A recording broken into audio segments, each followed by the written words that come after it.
Gayatri foundation ધારી દ્વારા દર્દીઓ માટે ખૂબ જ ઉપયોગી આઈસીયુ એમ્બ્યુલન્સનું લોકાર્પણ કરવામાં આવ્યું। દાનવીર દાતા એવા રમેશ દાદા અને શ્રીમતી ભારતીબેન રમેશભાઈ ઠાકર સુડાવડવાળા શુભ હસ્તે કરવામાં આવેલ દર્દીઓ માટે ખૂબ ઉપયોગી એમ્બ્યુલન્સ સેવા અર્પણ કરતી વેળાએ ધ લેક વ્યૂ રિસોર્ટ ખાતે એક રંગારંગ કાર્યક્રમનું આયોજન કરવામાં આવેલ, જેમાં એમ્બ્યુલન્સના મુખ્ય દાતા, રાજકીય આગેવાનો, સામાજિક આગેવાનો, સેવાભાવી સંસ્થાઓના પ્રતિનિધિઓ, ધારી શહેરના સામાજિક શ્રેષ્ઠીઓ સહિત પત્રકાર મિત્રોએ હાજરી આપેલ હતી। આ કાર્યક્રમ દરમિયાન પધારેલા મહાનુભાવોનું સ્વાગત અને સન્માન કરવામાં આવેલ હતું। ગાયત્રી ફાઉન્ડેશન ધારી સંચાલિત એમ્બ્યુલન્સ સેવાનો લાભ લોકોને મળતો રહે તેવી શુભેચ્છાઓ અને સાથે આન બાન અને શાન સાથે એમ્બ્યુલન્સ સેવાનું લોકાર્પણ કરવામાં આવેલ હતું। ઉલ્લેખનીય છે કે ગીર છેવાડે આવેલ ધારી શહેરના દર્દીઓ માટે આશીર્વાદ સમાન આઈસીયુ એમ્બ્યુલન્સની ખૂબ જ જરૂર જણાતી રહેલી છે। આ એમ્બ્યુલન્સ સેવાનો લાભ શહેરી અને આપીને ગાયત્રી ફાઉન્ડેશન ધારી અને એમ્બ્યુલન્સના દાતા રમેશ દાદાએ સરાહનીય કામગીરી કરેલ છે। ગાયત્રી ફાઉન્ડેશન ધારી એટલે લોકોના આરોગ્ય સુખાકારી માટે સતત ચિંતાઓ કરતી સામાજિક સંસ્થા દ્વારા કોરોના મહામારી વખતે પણ ખૂબ સેવાઓ કરવામાં આવેલ હતી। કોરોના મહામારી દરમિયાન ધારી શહેર અને તાલુકાના ગીર છેવાડાના ગામડાઓ સુધી ઓક્સિજન સુવિધાઓ પહોંચાડીને ખરા અર્થમાં સેવાઓ કરી હતી।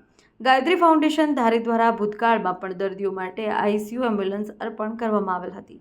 કોઈપણ સમયે જ્યારે દર્દીઓનું વધુ સારવાર માટે, ઇમરજન્સી સારવાર માટે ધારી શહેરથી જ્યારે રિફર કરવામાં આવશે ત્યારે ગાયત્રી ફાઉન્ડેશન ધારી સંચાલિત આઈસીયુ એમ્બ્યુલન્સ સેવા આશીર્વાદ સમાન સાબિત થાય તેવી દુઆ પ્રાર્થના સાથે ગાયત્રી ફાઉન્ડેશન ધારી અને આઈસીયુ એમ્બ્યુલન્સના દાતા રમેશ દાદા અને શ્રીમતી ભારતીબેન રમેશભાઈ ઠાકર ખૂબ શુભેચ્છાઓ પાઠવીએ છીએ। તેઓ સરાહનીય કામગીરી કરી દર્દીઓની સારવાર માટે આજરોજ એમ્બ્યુલન્સનું લોકાર્પણ કરેલ છે।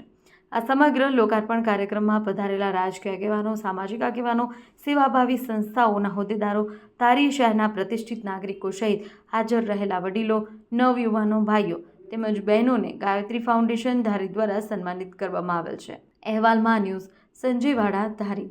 આજે રોજ ગાયત્રી ફાઉન્ડેશન ધારી દ્વારા સન્માન સમારોહ રાખવાનું આયોજન કરવામાં આવ્યું હતું, જેમાં સન્માન સમારોહની સાથે સાથે ધારીની જનતાને એક આરોગ્યલક્ષી ખૂબ સારી ભેટ મળી છે, જેમાં એક આઈસીયુવાળી એમ્બ્યુલન્સ પૂજ્ય રમેશ દાદાના સહયોગથી ધારીની જનતાને પ્રાપ્ત થઈ છે। ત્યારે ગાયત્રી ફાઉન્ડેશન અને એમના મિત્રોએ ખૂબ સુંદર વ્યવસ્થા ગોઠવી અને ધારીની જનતાને એમ્બ્યુલન્સ અર્પણ કરી છે આજના રોજ। ત્યારે હું ગાયત્રી ફાઉન્ડેશન અને પૂજ્ય રમેશ દાદાનો હૃદયપૂર્વક આભાર વ્યક્ત કરું છું। ઓકે। ડૉક્ટર રાજેશ દવે, પ્રમુખ ધારી બ્રહ્મ સમાજ। આજ રોજ ધારી ગાયત્રી પરિવારના ફાઉન્ડેશનના ઉપક્રમે એક એમ્બ્યુલન્સ લોકાર્પણનો કાર્યક્રમ મુખ્ય દાતાશ્રી પૂજ્ય રમેશ દાદા શાસ્ત્રી ઠાકર અને પૂજ્ય ભારતીબાના સહયોગથી પ્રાપ્ત થઈ છે। એમના દાતાશ્રીઓનો સન્માનનો કાર્યક્રમ આયોજિત કરવામાં આવ્યો હતો। આ પ્રસંગે સાથોસાથ અમરેલી ભાજપના પ્રમુખ શ્રી અતુલભાઈ કાનાણી અને ધારી તાલુકા ભાજપ પ્રમુખ શ્રી મુકેશભાઈ કુટડિયાનો પણ સન્માનનો કાર્યક્રમ આયોજિત કરવામાં આવ્યો હતો।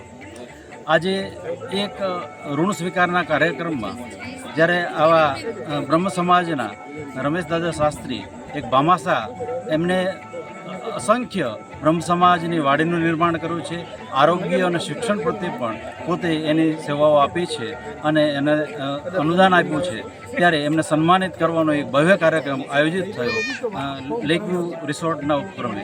તો એવા સંદર્ભે આ સમગ્ર ગાયત્રી ફાઉન્ડેશન છે એમના પ્રત્યે આભારની લાગણી વ્યક્ત કરે છે।